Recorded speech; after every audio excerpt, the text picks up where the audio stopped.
Hello, I'm Joe Phaby with Fly Tying Specialties, and today we're going to tie a midge pattern using some products that we carry, the magic shrimp foil and some dubbing brushes, along with some marabou.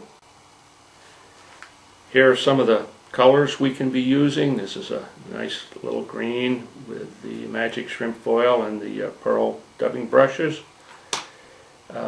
We can also use the pearl magic shrimp foil and change some of the colors in the body. And we can even use a little copper wire for ribbing on the body. And the one I'm going to tie today is what we call the blood midge. So let's get started. I'm using Tiemco hooks. And this we're going to tie with a size 12. For demonstration purposes, we tie it in 14s and 16s. We're going to dress the hook to start with power silk, a real strong material that I like to use. So Joe, what size thread is that? This is 10. So a fairly small thread. Very small thread, but extremely strong.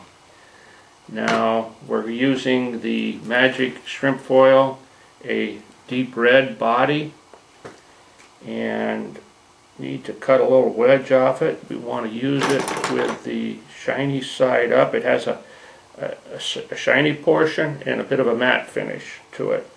But for this fly, we want the shiny material. So that's the finer size in the magic shrimp foil. Yes, it comes in a wider size. A wider size. This is the fine. And about 3 wraps on it. Take the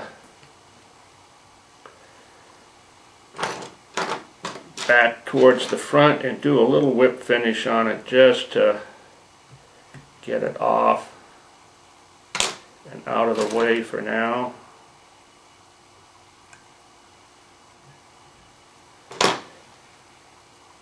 So you use the blade rather than scissors because that stuff's pretty tough on scissors. It's very tough on scissors. Over time you can wear a pair of scissors out.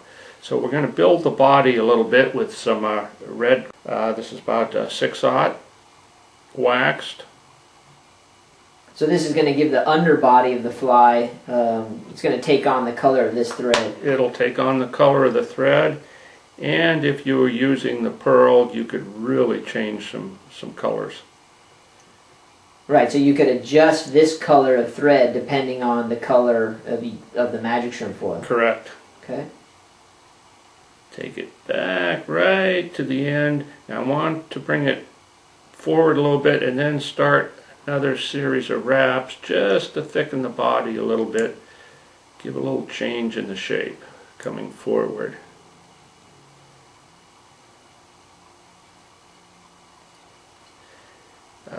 We want to go ahead and whip finish this off and remove the red thread.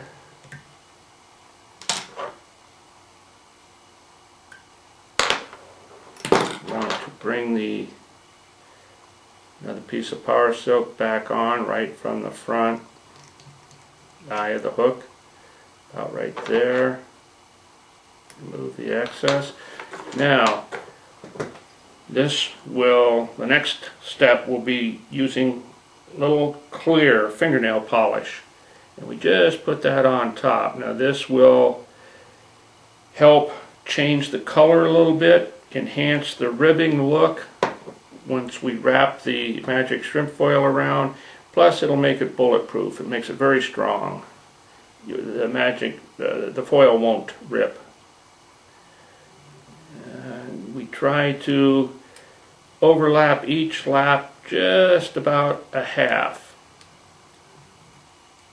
And again, you could put some ribbing on here if you wanted to, right? If you wanted to, and we do on some of the other colors, or I do on some of the other colors, and use just a fine copper wire and enhance the ribbing.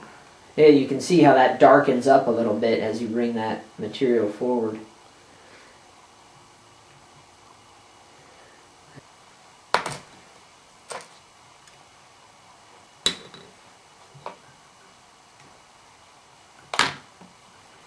and then we remove the excess.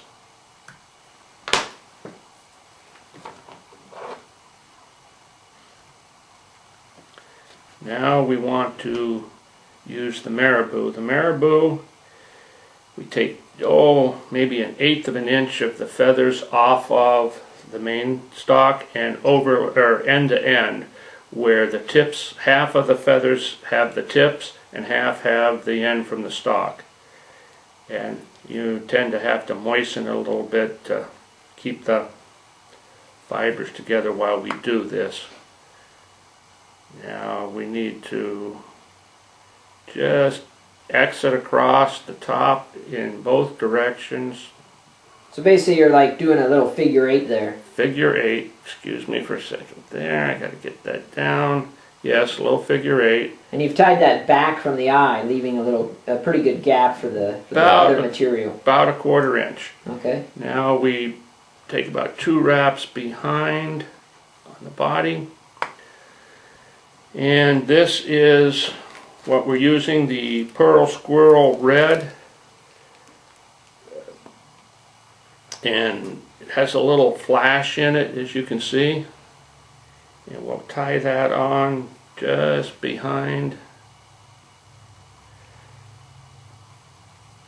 So the gills there, the marabou, that's to represent the gills of the cryonomid. Right. And then take that thread forward and tie it off at the eye. You need to straighten these out again. Once again, moisten the fibers of the marabou. Now we take the dubbing brush, and on the size 14 here, we'll do two wraps of the body from behind. There's one, and here comes the second one, bringing it forward. And again, we do the figure 8 from the back to the forward, from forward to back, round, and bring the fibers back. And now generally 2 to 3 wraps right up to the eye. 2 to 3 wraps to hold this. Now I'll start doing my rough trimming. Remove that, and you get a little bit better look at the gills, how they come into form. Now we can take the dubbing brush, move the front of it, and do a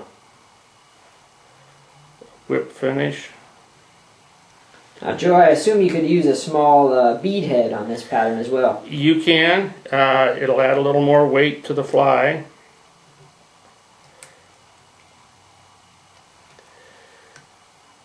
But now just a little whip.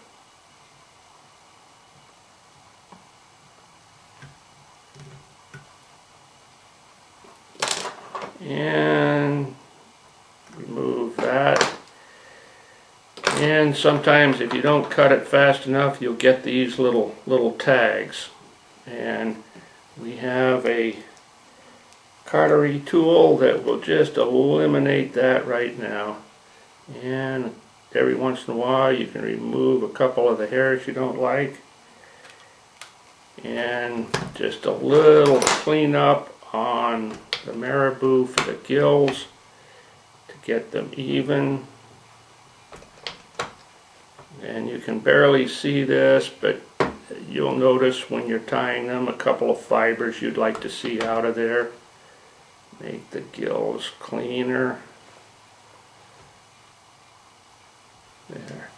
And there is our blood midge. Alright, Joe. Great looking fly. Thanks very much.